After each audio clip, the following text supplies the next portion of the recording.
আলুটা ভাজা হয়ে গেছে। এবার একটু সর্ষে বাটা আর কাঁচা লঙ্কা বাটা দিয়ে দিচ্ছি।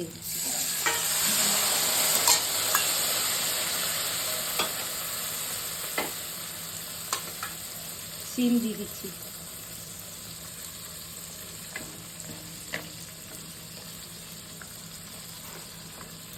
টমেটো দিচ্ছি, পেঁয়াজ দিচ্ছি,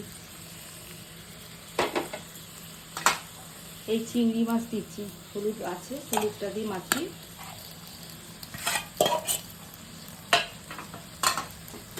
উপর থেকে একটু কাঁচা সর্ষের তেল দিচ্ছি।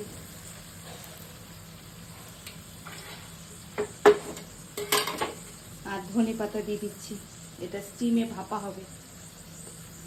চিংড়ি মাছ, সিম, আলু, টমেটো, পেঁয়াজ দিয়ে